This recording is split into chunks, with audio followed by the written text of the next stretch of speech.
J'ai connu des corbeaux dans des affaires de famille. Et chaque fois, il y avait une espèce de rancœur, il y avait une sorte de revanche à prendre sur la vie.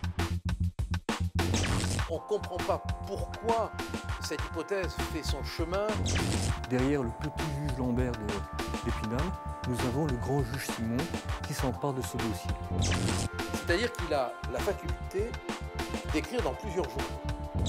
L'affaire Grégory nous a rien rapporté du tout. Rien du tout, que des ennuis. Elle est la femme la plus détestée de France.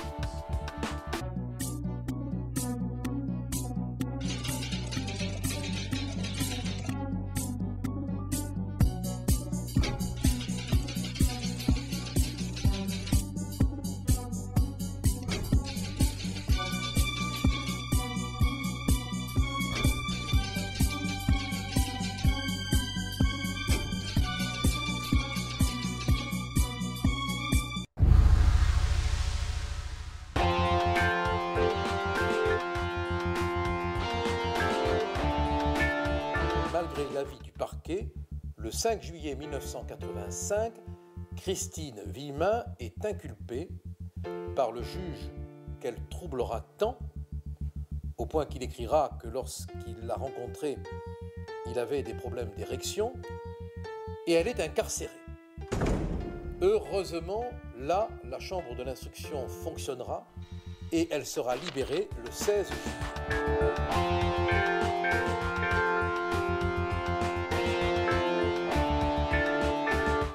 Chambre d'accusation, qui pourtant remet Christine Villemain en liberté, va décider de la renvoyer devant la cour d'assises. Contre toute évidence, quand on voit la matérialité des faits qui sont dans le dossier. C'est-à-dire que les magistrats de la chambre de l'instruction ont considéré qu'il y avait des charges suffisantes, et oui, suffisantes, pour renvoyer Christine Villemain devant quand même la loterie de la cour d'assises. Heureusement, un pourvoi en cassation est fait par ses avocats contre l'arrêt qui renvoie Christine Villemain devant le jury populaire.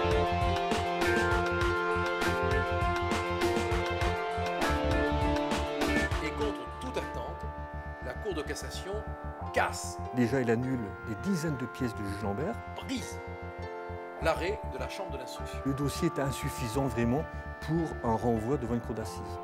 Elle renvoie l'affaire comme elle en a le droit devant la chambre d'accusation de Dijon. Et c'est là qu'on voit aussi que la justice se ressaisit, que le système finalement marche. Loin de la Vologne, loin des influences. Les dispositifs pour neutraliser des erreurs fonctionnent. Loin de ce marigot. Et là, l'affaire va être prise en main par le président de la chambre d'accusation de Dijon, M. Simon. On a dit que le juge Lambert est un mauvais juge parce qu'il est jeune, comme si le fait de se tromper était une question d'âge. On a donc été dénicher un juge âgé. Un homme remarquable. Et qui, avant de prendre sa retraite, a demandé à prendre ce dossier. Dont la sagesse est légendaire. Les coutumes judiciaires voudraient qu'il désigne un juge d'instruction. Eh bien, ce magistrat prend conscience de l'importance du déni de justice qui est en train de se produire, de l'erreur dans laquelle on est en train d'entrer, et il décide de prendre lui-même en charge tout le dossier. Il va reprendre toute l'enquête, depuis le début. Il va refaire tout le travail que le juge Lambert n'a pas fait. Derrière le petit juge Lambert d'Épinal, nous avons le grand juge Simon qui s'empare de ce dossier. Il va réentendre les témoins. Il va réexaminer tous les points. On va avoir là une instruction qui va durer plus de 50 mois. 50 mois. Alors que l'instruction Épinal n'a duré que 17 mois.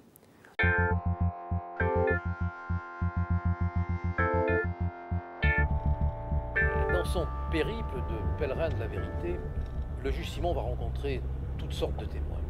Et notamment, il va recueillir, grâce à sa démarche, le témoignage de Madame Golbin. Qui est Madame Golbin? Ce n'est pas du tout une étrangère dans le dossier. Mais jusqu'alors, on ne s'était pas intéressé à elle. Madame Golbin, c'est l'infirmière de la famille Boll, qui administrait à la mère de Muriel son traitement d'insuline. Tout près du lieu de l'immersion, on a retrouvé une seringue et une ampoule d'insuline. dans le village de Dossel, où on a prouvé que le corps de Grégory avait été jeté à l'eau. On retrouve quelques jours plus tard, le 9 novembre, une seringue et une boîte contenant une ampoule d'insuline qui ont été utilisées. Les conditions dans lesquelles Grégory a été ligoté démontrent qu'il ne s'est pas débattu. Toute la question de savoir si cette seringue, cette dose d'insuline qui aurait été utilisée, a quelque chose à voir avec la mort de Grégory. Donc il a été plongé dans une espèce d'endormissement comateux, probablement, ce que l'insuline peut provoquer.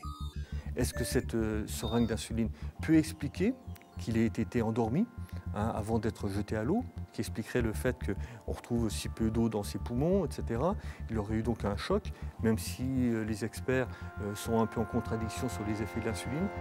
Le lien, la causalité diabolique entre la découverte de la seringue, l'ampoule d'insuline.